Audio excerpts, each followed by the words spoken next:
마태복음 25장에는 종말의 때의 천국의 모습을 보여주는 세 가지 비유가 기록되어 있습니다.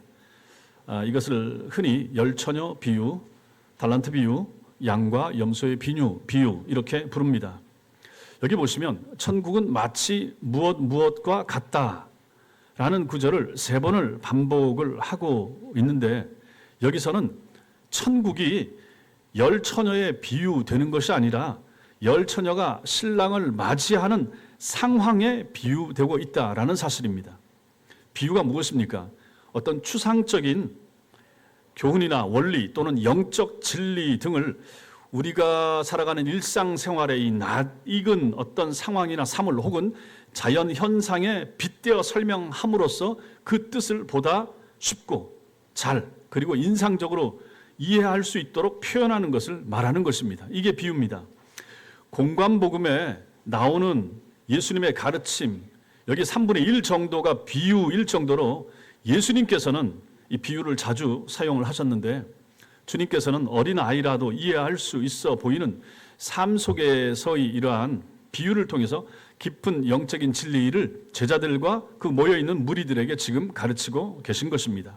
오늘 이 열처녀 비유를 통해서 다시 한 해가 저물고 있는 이 시점에 주님이 우리에게, 주님이 나에게 주시는 메시지가 무엇인가, 이 시간 깨닫는 은혜가 있게 되길 바랍니다. 먼저 우리는 유대인의 결혼식에 대해서 좀 간략하게 알 필요가 있습니다. 이 비유는 결혼식을 배경으로 하는 이야기입니다. 결혼식은 남녀노소 누구에게나 익숙한 소재죠. 하지만 유대인들의 결혼 풍습은 오늘날 우리의 결혼 풍습하고 너무 많이 달라서 이 비유를 이해하기 위해서는 그 당시 그들의 결혼 풍습, 생활을 좀 아는 것이 필요합니다. 유대인의 결혼은 보통 약혼, 정혼, 결혼 이렇게 이어집니다. 약혼은 대부분 그 당사자들이, 아이들이 신랑과 신부 어렸을 때 신부, 신랑, 아버지 사이의 합의를 통해서 이루어집니다. 옛날에 우리도 뭐 거의 그랬잖아요. 부모님들이 알아서 점지해주고 나중에 커서 만나게 되기도 하고, 유대인들도 이런 것이 있었다 하는 것입니다. 이게 이제 약혼에 해당되는 것이죠. 그 다음에 정혼, 예전에 약혼했던, 어렸을 때 약혼했던 그 사이에 그 관계를 다시 확인하는 과정이 되는데, 이게 바로 정혼입니다. 그래서 정혼이 성립되면 이것은 일단 결혼한 관계로 인정이 되는 것이죠. 간주합니다. 정혼했다 그러면 결혼 관계로 인정하는 거죠. 이 정혼이라고 하는 것은 우리 옛날에, 지금은 뭐 잘 안 하지만 약혼하고 비슷합니다. 약혼하고 그럼 이제 앞으로 결혼할 것을 약속하는 것처럼 여기 이스라엘에서는 정혼이 그렇다. 그래서 마태복음 1장 19절에서 보시면 결혼 전에 요셉을 가지고 거기 보면 마리아의 남편 이렇게 부릅니다. 결혼하기 전인데도 이미 마리아의 남편이라고 요셉을 부르는 거죠. 그렇다면 그래서 정혼이 깨어지면 어떻게 됩니까? 이걸 파혼이라 부르지 않고 이혼이라고 불렀던 것입니다. 그리고 이제 결혼입니다. 결혼은 정혼한 다음에 한 1년 정도 시간이 지나면 그때서야 이제 결혼이 이루어집니다.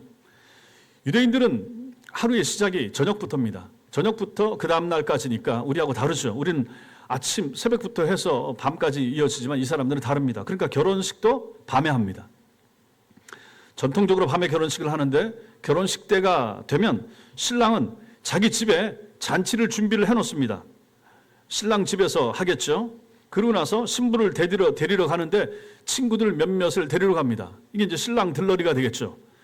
그리고 신부 집으로 갑니다. 이때 신부의 친구들인 신부 들러리들이 등을 미리 준비를 하고 있다가 신랑이 오면 그 신랑을 집으로 들여서 안내를 합니다. 그런데 신랑이 언제 신부 집으로 오게 될지 모르기 때문에 신부 들러리들이 항상 준비를 하고 있어야 되죠. 밤에 오니까 등불이 필요합니다. 등불이 필요하니까 등불을 밝힐 기름이 필요하죠. 그래서 여분의 기름이 꼭 있어야 했습니다.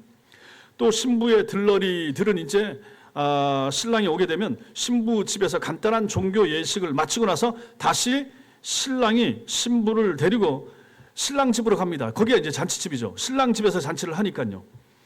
그리고 잔치집으로 갈 때 이제 좌우에서 신부 친구들, 들러리들이죠. 이들이 등불을 밝히면서 행렬을 만들어 그 길을 인도했다. 이렇게 말합니다. 그리고 신랑 집에 당도하면 거기서 이제 결혼식 잔치가 벌어지는데, 우리는 하루고 요즘 같으면 뭐 1시간도 안 되잖아요. 근데 거기서는 일주일을 하고 길면 2주일 가량 결혼식 잔치를 했다. 이것이 이제 전통적인 유대의 결혼식 방식이었던 것입니다. 두 번째, 우리는 이 비유에서 두 종류의 처녀들을 볼 필요가 있습니다. 이 비유에서 중요하게 나타나는 것이 이 열처녀에게 있어서 신부의 들러리들입니다.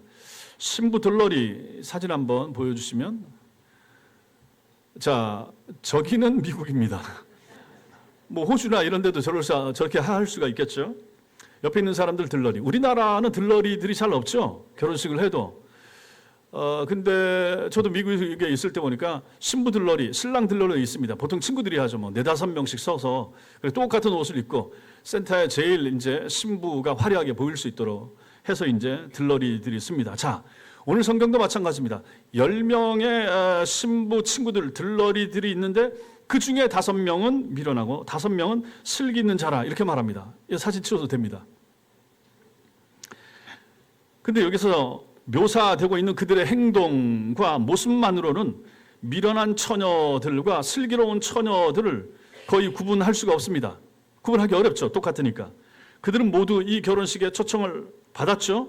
거절하지 않고 왔죠. 들러리로 참여하고 있죠. 똑같이 신랑 일행을 지금 기다리고 있었는데 신랑이 오는 시간이 더뎌집니다. 정확한 시간을 알려주지 않고 언제쯤 올 것입니다. 뭐 이렇게 했겠죠. 그리고 이제 기다려야 되니까 밤이 깊어가고 기다리고 있으니까 피곤합니다. 밤이 깊어가니까 같이 졸니다. 조는데 슬기로운 5처녀와 미련한 5처녀 똑같이 조는 거예요. 미련한 처녀들이 자는 동안에 무슨 뭐 슬기로운 처녀들은 깨어 있었다, 이렇게 말하지 않는다는 것입니다. 오늘 5절 보십시오. 5절 보시면 오늘 말씀에 다 졸며 잘세, 이렇게 말합니다. 10명이 다 똑같다는 얘기죠. 그때 6절에 보라 신랑이로다 맞으러 나오라 하는 소리가 들립니다. 그러니까 다 일어납니다. 손에 등을 듭니다. 램프 하나씩 다 가지고 있죠. 등을 준비합니다. 여기까지는 그들의 모습에서 어떤 차이도 발견하기 어렵습니다. 그러나 바로 이 결정적이고 중요한 시간에 미련한 처녀들과 슬기로운 지혜로운 처녀들이 이제 갈리게 됩니다. 미련한 처녀들은 슬기로운 처녀들과는 달리 신랑이 올 시간이 늦어질 것을 대비하여 미련한 처녀들은 여분의 기름을 준비하지 않았던 것입니다. 여기서 갈라지는 거예요. 슬기로운 지혜로운 처녀들과 미련한 처녀들은 기름을, 누가 엑스트라 기름을 준비했느냐, 여분의 기름을 준비했느냐. 준비한 사람은 지혜롭고 슬기로운 처녀, 준비하지 않은 사람, 그냥 등에 있는 그대로만 가지고 있었던 사람, 미련한 처녀, 이렇게 되는 것입니다. 그래서 이제 시간이 늦어지니까 그 등에 있는 기름이 많이 탄 거예요. 얼마 안 남았죠. 이렇게 보면 보이니까. 그래서 슬기 있는 처녀들에게 미련한 처녀들이 기름 좀 나눠주세요. 우리 거 다 타갑니다. 불이 꺼질 것 같아요. 이렇게 얘기를 하죠. 근데 슬기 있는 처녀들이 뭐라고 말합니까? 9절에 보면 우리와 너희가 쓰기에 다 부족할까 하노니 우리 있는 거 좀 있는 거 주면 둘이 같이 모자랄 수가 있다. 그러니 그럴 바에 차라리 파는 자들에게 가서 너희 쓸 것을 사십시오. 이렇게 말합니다. 그 당시는 뭐 요즘처럼 24시간 문 여는 편의점 같은 가게가 당연히 없었을 거니까 아마 밤에 자는 그 기름 파는 집 주인 찾아가서 문을 두드려서 잠자던 가게 주인을 깨워서 아마 샀을 것입니다. 결국 그들이 그렇게 기름을 사러 간 사이에 신랑 일행이 그 집에 도착한 거예요. 그리고 기름을 준비해 두었던 슬기로운 처녀들은 그 신랑과 함께 혼인잔치에 들어가게 됩니다. 그리고 나서 혼인잔치 문이 닫혔다라고 10절에서 말씀을 기록합니다. 그러고 나자 이제 미련한 기름 사러 갔던 처녀들이 도착해서 닫힌 문을 두드리면서 신랑을 부릅니다. 11절에 주여 주여 우리에게 열어주소서, 이렇게 말하죠. 이것은 마치 마태복음 7장에 나오는 말씀을 우리에게 상기시켜 줍니다. 같이 읽겠습니다. 시작. 나더러 주여 주여 하는 자마다 다 천국에 들어갈 것이 아니요 다만 하늘에 계신 내 아버지의 뜻대로 행하는 자라야 들어가리라. 두드리니까 신랑이 말합니다.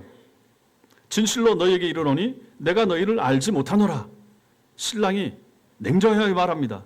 이 대답은 마태복음 7장 23절 말씀을 생각하게 해줍니다. 시작. 그때 내가 그들에게 밝히 말하되 내가 너희를 도무지 알지 못하니 불법을 행하는 자들아 내게서 떠나가라 하리라. 결국 여분의 기름을 준비하지 않았던 미련한 처녀들은 자신들은 정말 들어가길 원했고 바랬지만은 기다렸지만 그럼에도 불구하고 결국 혼인잔치에 들어가지 못하게 되었던 것입니다. 이것이 이야기의 전부입니다. 세 번째로 우리는 카이로스의 순간, 결정적 사건의 순간, 이것을 좀 볼 필요가 있습니다. 주님께서 이 비유를 통해서 말씀하고자 하는 교훈이 무엇인가? 이게 중요합니다. 우리는 먼저 이 비유가 시간에 대한 이야기라는 사실을 알 필요가 있습니다. 시간. 주님께서는 이 비유를 말씀하실 때 그때에라고 하는 말로 시작하십니다. 이것은 이 비유 앞에 있는 말씀과 관계가 있다라고 하는 것이죠. 그 앞에 보면 마태복음 24장이 나오는데 마태복음 24장 42절, 44절 자 여기 보십시오. 앞에 읽겠습니다. 시작. 그러므로 깨어 있으라. 어느 날에 너희 주가 임할는지 너희가 알지 못함이니라. 이러므로 너희도 준비하고 있으라. 생각지 않은 때에 인자가 오리라. 여기 보시면 마태복음 24장 42절 44절 어느 날에 너희 주가 임할는지 너희가 알지 못한다. 어느 날 그 다음에 24절에 준비하고 있으라. 생각지 않은 때에 인자가 오리라. 때를 말씀하시는 것입니다. 그래서 오늘 본문에 나오는 그때에라는 말은 이 비유가 바로 이 때와 관계가 있다 하는 것을 우리에게 암시해 줍니다. 그리고 오늘 13절에서 어떻게 이 비유의 결론을 내리고 있습니까? 13절 같이 읽겠습니다. 시작. 그런즉 깨어있으라. 너희는 그날과 그때를 알지 못하니라. 여기도 보시면 결국 그날 그때를 말씀하십니다. 그 결정적인 시간이 언제인지 알지 못한다라는 말씀이죠. 그럼 이 시간이 어떤 시간입니까? 이 결정적인 시간은 우리가 오늘 이 비유 배경에서 보면 이 결정적인 시간은 어떤 시간이었습니까? 어떤 시간이에요? 신랑이 오는 시간입니다. 그렇죠? 신랑이 오는 시간. 그럼 이거 신랑이 오는 시간을 우리가 영적으로 오늘날 우리에게 맞춰서 해석을 하게 되면 이 시간은 어떤 시간이겠습니까? 주님 재림의 시간입니다. 어렵지 않습니다. 신랑 대신 우리의 신랑 대신 예수께서 오시는 재림의 시간입니다. 혹은 우리의 인생이 끝나고 주님 앞에 서는 주님을 만나는 시간입니다. 예수님 재림하는 시간보다 늦어지고 우리가 세상을 먼저 떠날 수가 있습니다. 그렇게 되면 우리가 주님 앞에 먼저 서게 되는 거죠. 그때가 바로 이 결정적인 시간이 되는 것입니다. 만약에 이 결정적인 시간이 우리의 어떤 기념일처럼 성탄절 12월 25일 여러분의 생일 정해진 날처럼 알고 있는데 그날이 온다. 그러면 무슨 문제가 되겠습니까? 근데 문제는 무엇입니까? 모른다라고 하는 것입니다. 신랑 오는 시점을 모르는 거예요. 예수님 재림하시는 시점을 모르는 거예요. 오늘 미련한 처녀들이 낭패를 당했던 것은 물론 지혜로운 처녀도 마찬가지로 몰랐어요. 둘 다 몰랐어요. 모른다. 그 시간은 시계로 측정되거나 계산되는 크로노스의 시간, 헬라어의 시간을 나타내는 단어 크로노스, 카이로스 두 개가 있는데 크로노스는 일반적인 시간, 흘러가는 시간, 그런 시간입니다. 그 시간 말고 근데 이 시간은 카이로스의 시간, 특정한 시간, 하나님이 정하신 시간. 예수님 오시는 시간은 언제입니까? 카이로스입니다. 하나님이 정하신 시간이고 사람은 알지 못하는 시간입니다. 이 결정적 시간이 우리 모두에게 다가오고 있다라는 사실을 오늘 말씀이 우리에게 알려주고 있습니다. 우리가 주님의 재림이라고 하는 결정적인 시간을 준비하고 살고 있죠. 물론 그 결정적인 시간이 또 우리의 죽음일 수도 있다라고 조금 전에 말씀드렸습니다. 죽음을 생각해 보십시오. 죽음은 기회가 없습니다. 한 번 죽으면 끝입니다. 주님 재림한 다음에도 기회는 없습니다. 우리가 죽어도 마찬가지고 주님이 오셔도 마찬가지고 두 번의 기회는 없습니다.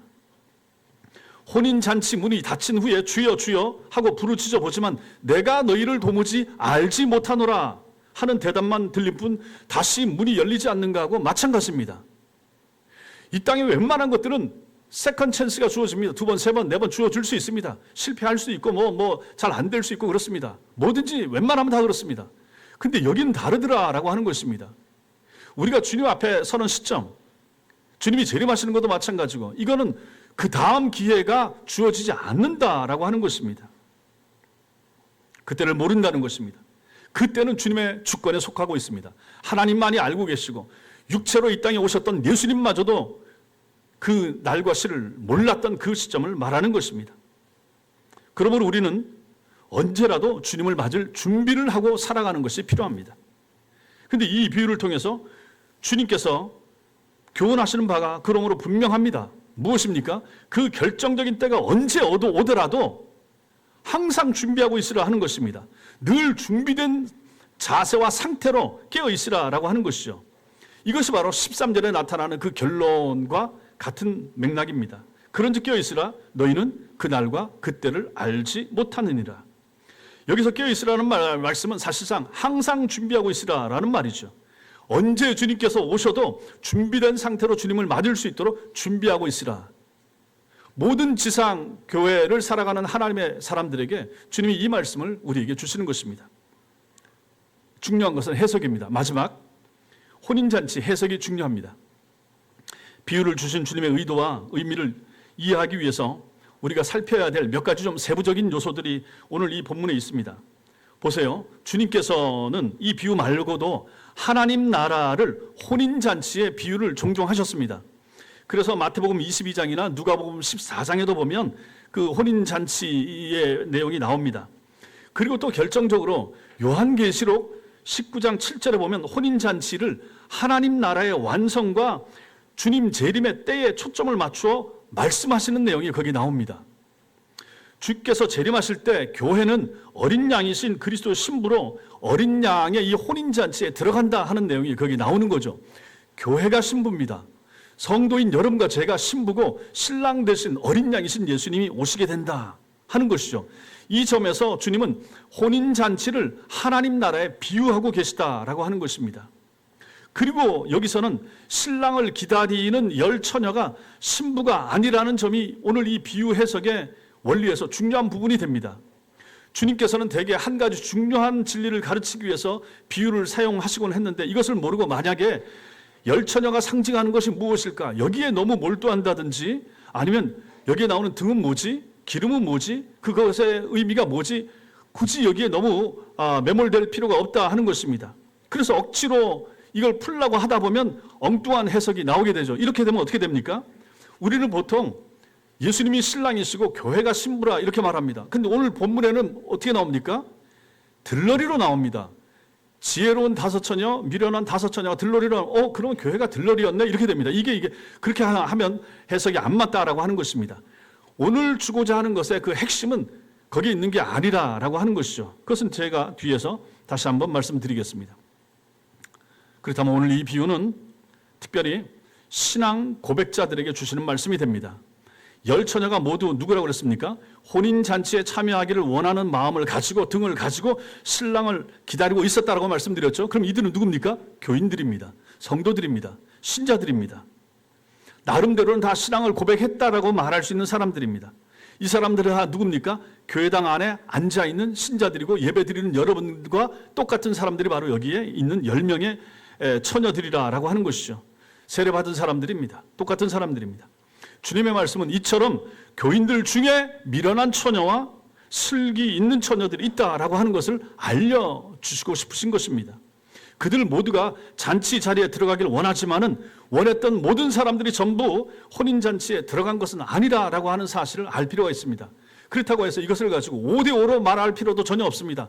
5명의 슬기로운 처녀, 5명의 미련한 처녀, 교인들 가운데 반은 하나님 나라 가고 반은 남는다. 이렇게도 볼 필요가 없다 하는 것입니다. 그런 내용도 아닌 거예요. 오히려 오늘날 교계의 형편을 보면 신자들 가운데서도 과연 반이나 들어갈 수 있을 것인가 그런 의심이 들 정도이죠.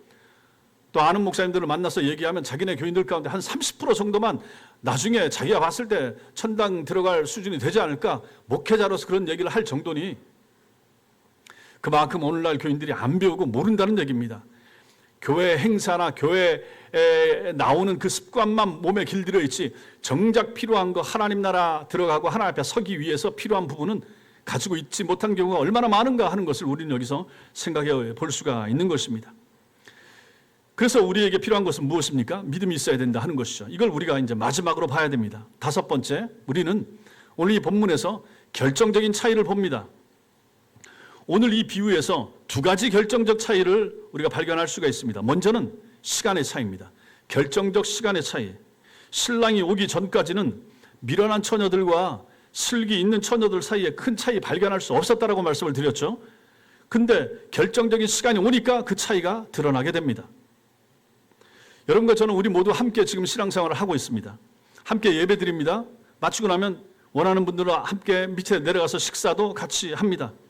또 우리가 성찬식도 여기서 같이 나눕니다. 열 처녀가 했던 것처럼 똑같이 여기까지 가는 것입니다. 심지어 다 졸고 잔 것도 그들은 차이가 없었습니다.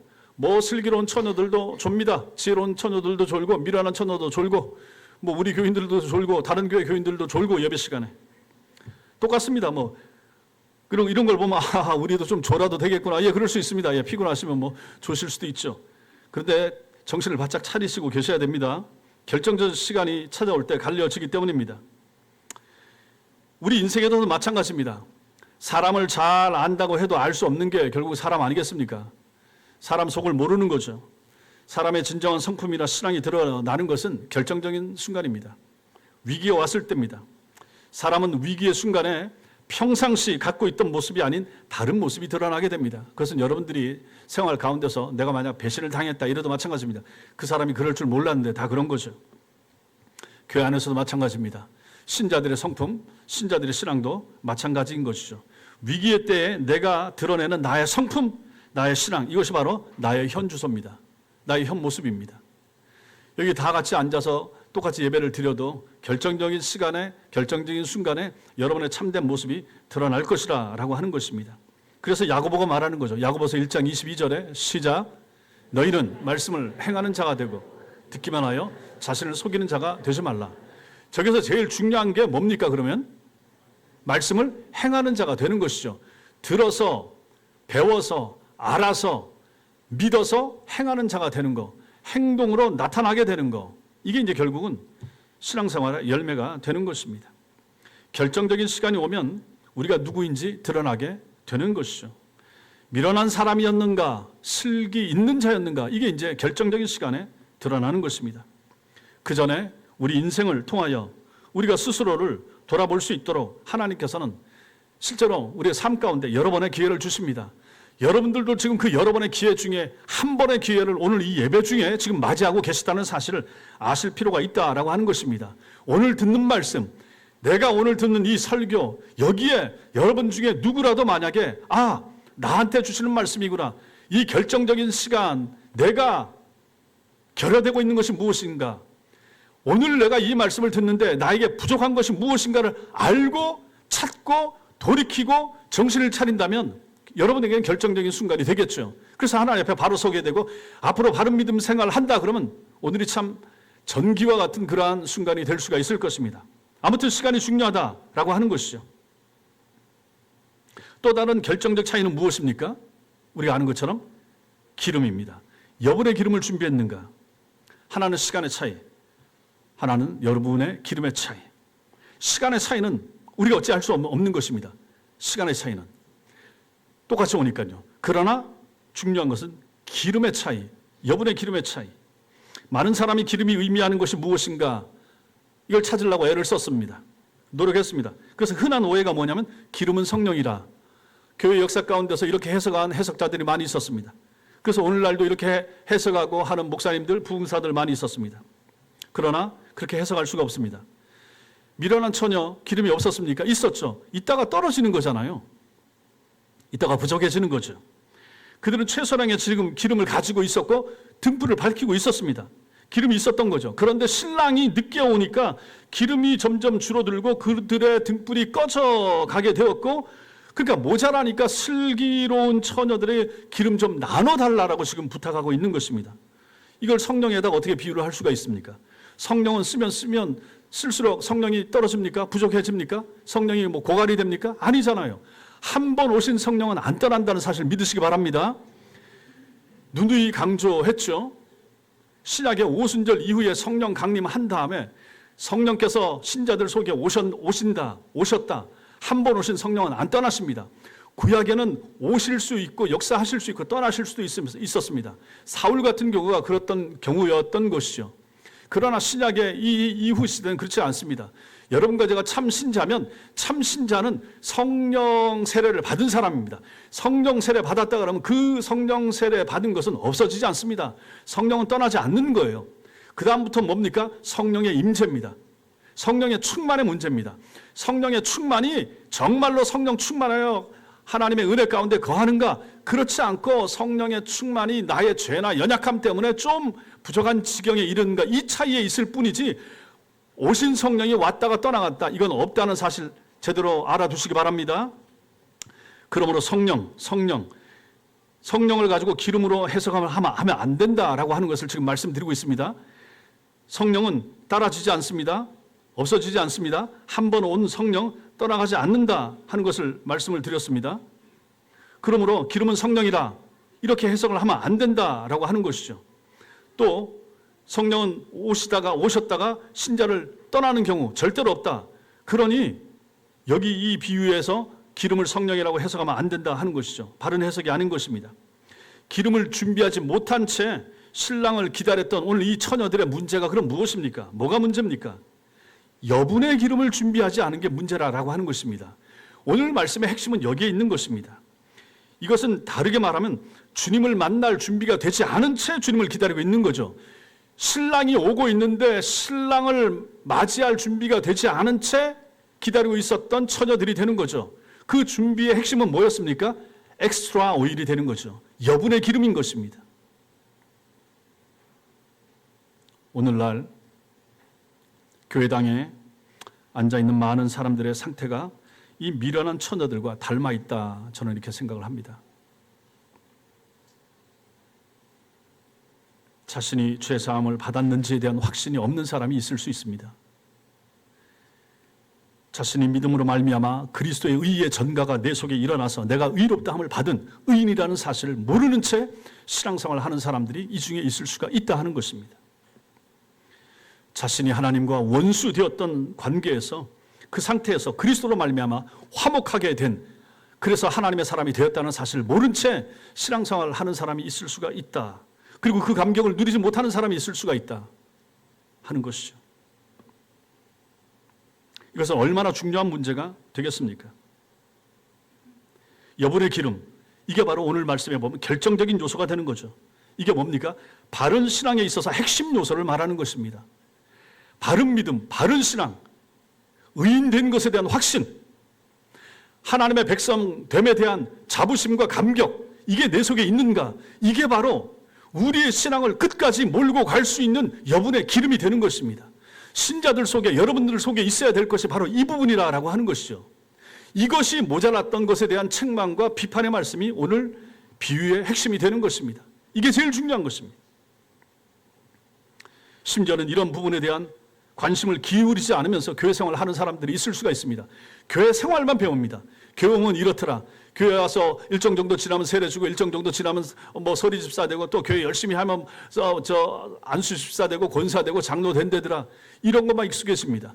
교회 행사 뭐 어떤 때는 부흥회도 있고 뭐 교회 소풍도 있고 뭐도 있고 여기에는 익숙하고 잘 아는데 전도회가 어떻게 나눠주고 구역 모임이 있대더라. 이런 건 많이 아시는데 정말로 알아야 되고 정말로 본질적인 요소인 이 우리의 신앙을 견고하게 붙잡아주고 주님 앞에 서게 만들어주는 여분의 기름과 같은 이 핵심 요소는 빠진 채 신앙생활을 하면 어찌 되겠는가 하는 것입니다. 그래서 이 말씀이 여러분과 저에게 오늘 중요한 것입니다. 올해를 마무리하는 시점에 이 혼란한 세상 가운데서 신앙생활하고 예수 믿겠다고 하고 이 추운 날 교회 오신 여러분들에게 정말로 필요한 부분이 무엇인가? 여분의 기름이 여러분에게 있으셔야 된다 하는 것을 말씀드리는 것입니다. 이걸 준비하셔야 됩니다. 이거 없이 믿음생활, 신앙생활을 하면 무슨 소용이 있겠습니까? 이게 있다고 하는 건 뭡니까? 주님 맞을 준비를 한 채 신앙생활을 한다는 것입니다. 그러므로 슬기 있는 다섯 처녀가 기름을 좀 나눠달라라고 하는 이 요구를 거절했죠. 이 거절한 것은 어떻게 보면 미기적인 행위로 보일 수 있지만 아유 좀 나눠 쓰지, 이게 아닙니다. 나눠줄 수 있는 요소가 아닌 거예요. 나눌 수 없는 것을 나눠달라는 것에 불과한 것입니다.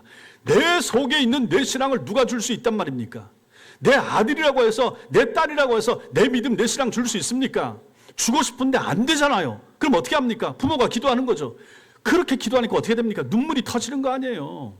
딸에게, 아들에게 이 믿음이, 이 신앙이 없음 때문에 안타까워하는 부모의 마음이 눈물로 터지는 거 아니겠습니까? 주고 싶은데 줄 수 없는 것 꼭 있어야 되는데 우리는 알잖아요. 부모들 중에 믿음 있고 신앙 있는 사람은 이게 얼마나 중요한 요소가 되는지 아시지 않습니까? 제일 중요한데, 심지어는 이것이 제일 중요한지 모르는 부모들도 있을 수가 있는 거죠. 그저 딸이 잘 되고 그저 아들이 잘 되고 세상에서 잘 나가고 결혼 잘하고 뭐 이렇게 되면 잘난 것처럼 생각하게 되고, 그 착각입니다. 오해입니다. 인생은 한 번에 그렇게 모든 것이 다 정리되고 보여지는 게 아니지 않습니까? 지금까지 인생 살아보셔서 아시잖아요. 끝이 어떻게 될지 모르잖아요. 시작이 좋았다고 해서 과정이 괜찮다고 해서 끝도 좋습니까? 안 그렇잖아요. 세상을 봐도 마찬가지고 정치권을 봐도 마찬가지고 경제계를 봐도 마찬가지고 그것이 영속되고 끝까지 지금의 상태가 앞으로 5년 후에 10년 후에도 그것을 보장된다. 누가 보장을 해줍니까? 아니잖아요. 나눠줄 수 없습니다. 나의 구원은 내 믿음과 내 고백에 달린 것입니다. 믿으시기 바랍니다. 고백이 중요합니다. 성도 여러분. 고백적인 신자가 돼야 되는 거예요. 바른 신자는 고백하는 신자예요. 내 신앙을 말로 할 수 있어야 되는 거죠. 하나님 앞에서. 그리고 고백적으로 삶을 살아내는 것입니다. 신자답게 내가 있는 위치에서 빛과 소금의 역할을 하면서 사는 것입니다. 참 신자답게 말입니다. 잔머리 굴리면서 세상 사람들과 비슷한 수준을 살고 그러다가 주일 들면 성경 들고 오는 그런 신자 말고 말입니다. 나의 구원은 내가 준비한 신앙에 달려 있습니다. 핵심적인 요소를 놓친 채 신앙생활을 하면 아무 의미가 없습니다. 교회에서 밥을 아무리 많이 먹고 교회 일 아무리 열심히 해도 신앙의 본질적인 요소를 놓쳐버리면 내가 의인입니다. 내가 죄인입니다. 내가 하나님의 백성입니다. 나는 이 믿음 가지고 내 신앙 고백 가지고 하나님 앞에 설 것입니다. 이걸 모르면 이거 소용이 없다라고 하는 것이죠. 교회 와서 배워야 됩니다. 들으셔야 됩니다. 구역 모임에 앞으로 잘 참여하십시오. 구역장님들과 함께 공부를 잘 하셔야 됩니다. 잘 배우셔야 됩니다. 교회에서 권하는 것을 적극적으로 참여하십시오. 성경 문제집 풀이도 마찬가지입니다. 말씀 묵상 적어서 내십시오 하는 것도 마찬가지입니다. 뭐든지 마찬가지입니다. 다 여러분의 영혼의 유익을 위하여 교회에서 하고자 하는 것입니다. 누가 목사나 누가 교회 장로님들이 여러분들을 괴롭히기 위해서 하겠습니까? 하나라도 더 가까이, 한 말씀이라도 더 뭐라도 해서 여러분들이 좀 더 가까이 하기 위해서 노력하는 거 아니겠습니까? 말씀 묵상 보내드리는 거 잘 하는 분들 계시겠지만 안 하는 분들 있을 수 있습니다. 저도 안 하고 싶습니다. 그거 뭐 몇 분 되지 않지만 신경 써야 됩니다. 준비해야 되죠. 타이핑해야 되죠. 만들어야 되죠. 녹음해야 되죠. 보내야 되는데 깜빡하고 또 안 보내면 새벽에 성모 권사님 양모 권사님 보내서 말씀 주세요 이러고 하신단 말이에요. 얼마나 감사한 분들입니까? 저는 모르고 또 놓쳐버렸는데 이거 안 하면 저 이거 안 하잖아요. 이제 요번 주 한 주 더 하면 갈라디아서 마칩니다. 요거 좀 쉬어야 되겠다. 언제까지 쉴까? 그 생각을 하고 있는 거죠. 여러분의 영혼의 유익을 위해서 하는 것입니다. 다 마찬가지입니다. 뭐라도 하나 듣다가 내 마음에 와서 부딪혀서 이것이 감격이 되어서 감동이 되어서 내 신앙으로 바뀌게 되면 이거 얼마나 좋을까? 그런 마음 하나하나 가지고 교회에서 자꾸 이런 걸 하려고 하는 거죠. 여분의 기름이 얼마나 중요합니까? 바른 신앙의 핵심 요소가 얼마나 중요합니까? 이걸 배우셔야 되는 거예요. 이걸 붙드셔야 되는 것입니다. 교회 와서는 이걸 들으셔야 돼요. 그래서 여러분들을 가르치는 우리 장년부 교사도 마찬가지고 주일학교 교사도 마찬가지고 설교자들도 마찬가지고 이분들의 메시지가 제일 중요한 것입니다. 바른 말을 전해야 됩니다. 저나 우리 교육자들이 마찬가지고 한 번 설 때마다 바른 말씀, 생명의 말씀을 전해야 될 이유가 여기에 있는 것입니다. 교사들도 마찬가지입니다. 교사들 제가 점검을 못하지만 교사들 중요합니다. 여러분의 공과를 가지고 여러분들 충분히 숙지하시고 그 한 아이 앉혀놓고 가르치시죠. 2명 아이 앉혀놓고 가르치시죠. 생명을 걸고 가르치셔야 됩니다. 잘 가르치셔야 됩니다. 우리도 그렇게 누군가의 수고와 누군가의 기도 때문에 주일학교 때, 중고등학생 때, 청년 대학생 때 신자가 되지 않았습니까? 내가 받은 것을 돌려줘야 되지 않겠습니까? 교사가 중요합니다. 구역장들이 중요합니다. 앞으로도 마찬가지입니다. 구역장들은 많이 애를 쓰셔야 됩니다. 금요일 날 일찍 오셔야 되고 시간 투자하셔야 되고 저와 같이 책 보셔야 되고 기도하셔야 되고 구역원들 이름 부르면서 기도하셔야 되고 만약에 이게 어렵다, 힘들다 그래도 하셔야 됩니다. 어쩌겠습니까? 끝까지 해야죠. 저도 그만둘 수 없고 여러분들도 그만둘 수 없고 연말까지 가야 되고 힘들죠. 구역장님들 잘 하셔도 기본 아니겠습니까? 본전 아닙니까? 칭찬이라는 거 잘 못 듣기도 하고 저도 마찬가지 아닙니까? 그러나 다 하나님 바라보고 하는 사람들이죠. 주님 앞에 서는 거 생각하면서 하는 분들 아니겠습니까? 잘 감당하셔야 됩니다. 말씀 전하고 말씀을 가르치고 하는 것이 제일 중요합니다. 왜 그렇습니까? 여분의 기름을 준비하게 하는 과정이기 때문에 그런 것입니다. 사랑하는 성도 여러분, 혼란스러웠던 또 한 해가 지나가고 있습니다. 한 해가 시작하는가 하면 또 한 해가 저물어 가는데 우리는 해마다 이것을 경험하면서 나이가 들어갑니다. 우리는 죽음이라고 하는 결정적인 시간이 언젠가 찾아오리라 알고는 있습니다. 네, 그날은 호련히 찾아올 것입니다. 하지만 신랑이신 주님을 만날 소망을 가진 성도들에게 이것은 오히려 감격적인 순간이 되지 않겠습니까?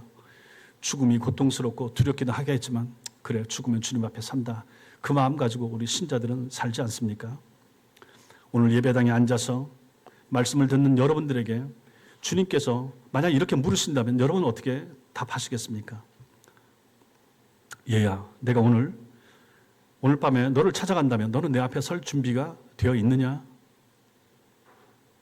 내 앞에 당당히 설 수 있는 믿음이 네 속에 있느냐? 너의 속에는 내가 인정할 만한 그런 수준의 믿음이 있느냐?